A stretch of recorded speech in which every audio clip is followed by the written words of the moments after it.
Welcome to episode 36 of Published. Today I'll speak with our design supervisor here at Greenleaf, Chase Quarterman, about the art and strategy behind cover and interior designs that sell more books and make for the best reader experience.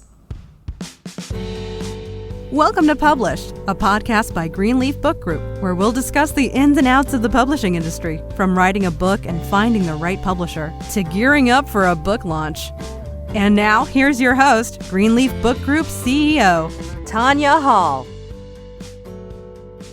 Welcome back to Published. In today's episode, we're talking about book design, both cover and interior layout, and what elements of design attract the attention of retail accounts and book buyers.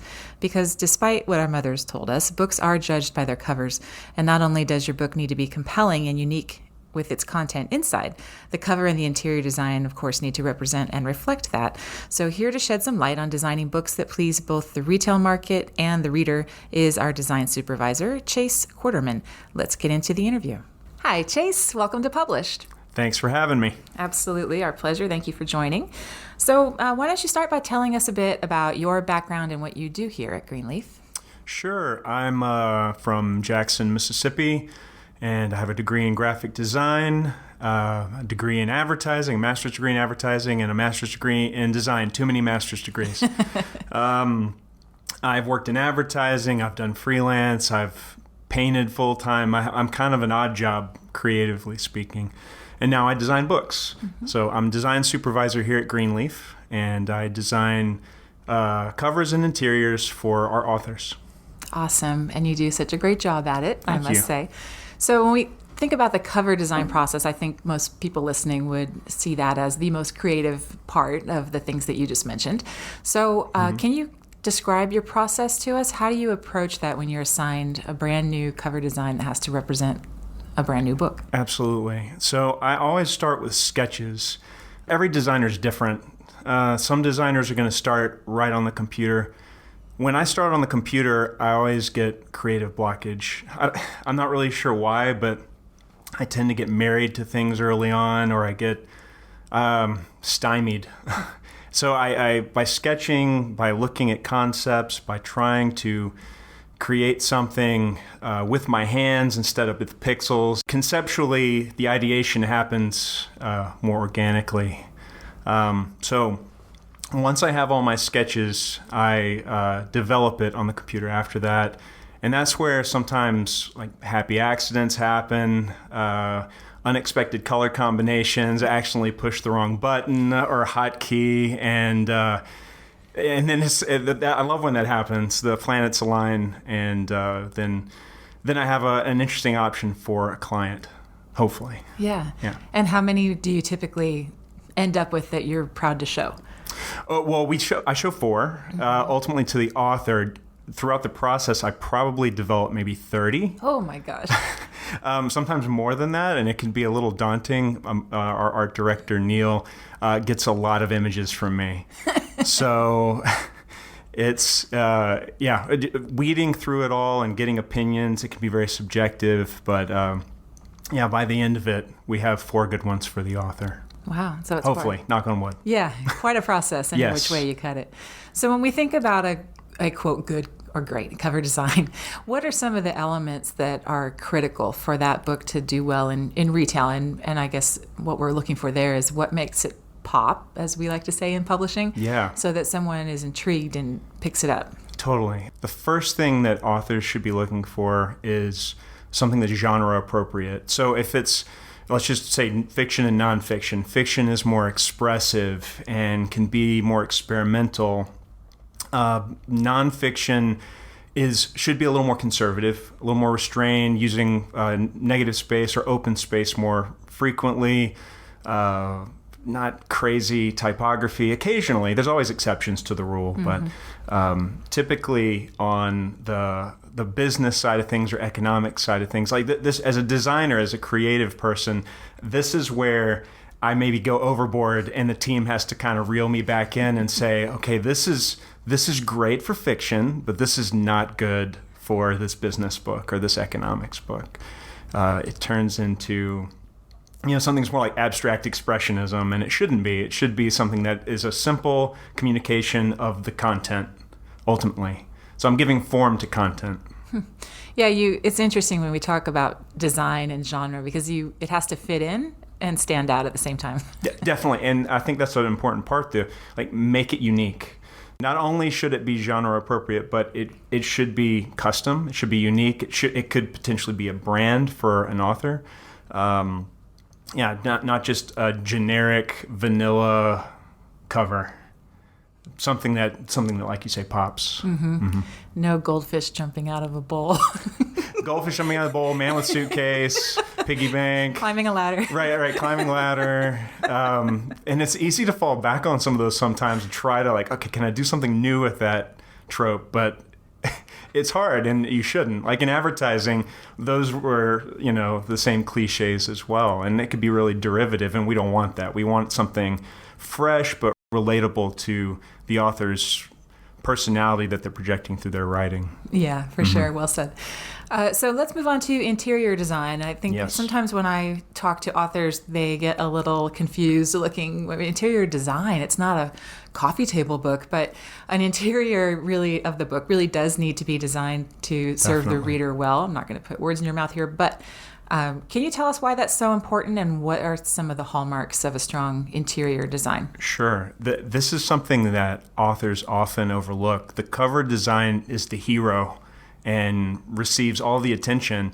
And by the time we get to the interiors, it's kind of like a shrug. People are way more focused on the cover.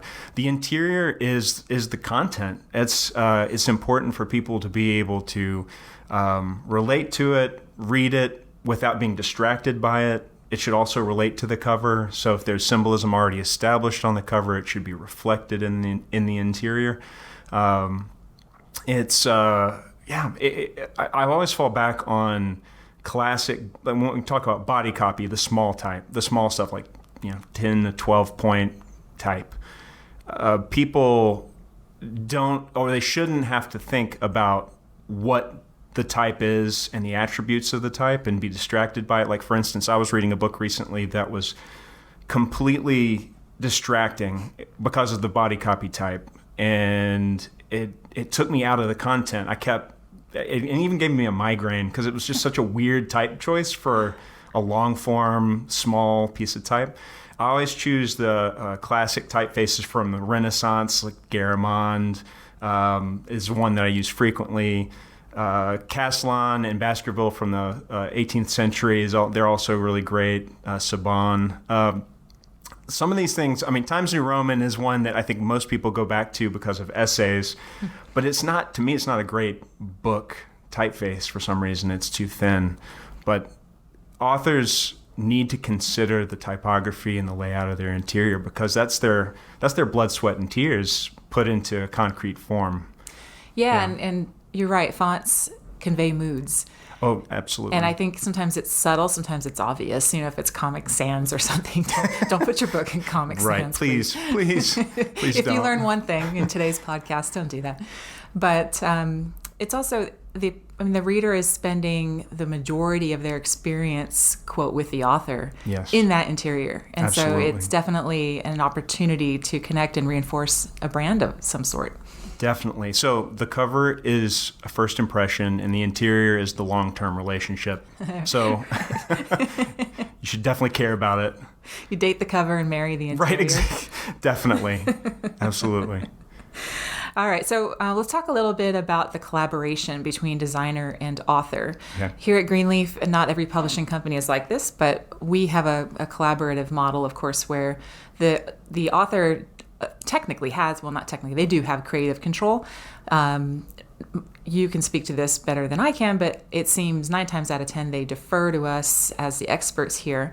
But occasionally there are considerations that we have to be mindful of, like maybe they have existing branding for their company that we have to work around, or maybe we're just really having a hard time being of the same mind, let's say that. So how do you toe that line? That's how do you come to an agreement when you're working with someone who maybe doesn't have the same creative vision as you? How do you frame that? Sure. You have to be diplomatic. In the initial conversation with the author, as a designer, you get a gist for their vision for it. Doesn't need to be on brand, doesn't need to reflect their color combinations for their business. Do they have symbolism that they like? Do they have textures that they use on their site that could reflect more into this book?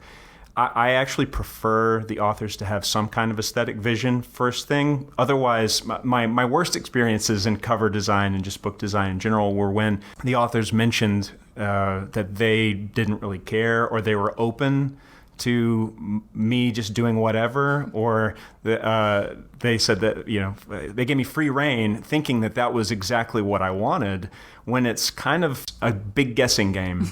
Right. And usually it turns out when they do that, I create things and then they have opinions when I return the design. So it's really good for them to have a general idea, not concrete, a general idea going into it about, yeah, I like this and I don't like this. So then it puts up roadblocks for me so I don't go in wrong directions. That's always very helpful. And I'm very flexible with it. Design is all things to all people, as long as it's appropriate for the audience, and the genre, then it's a good direction to go in. Mm-hmm. Yeah. Okay, good.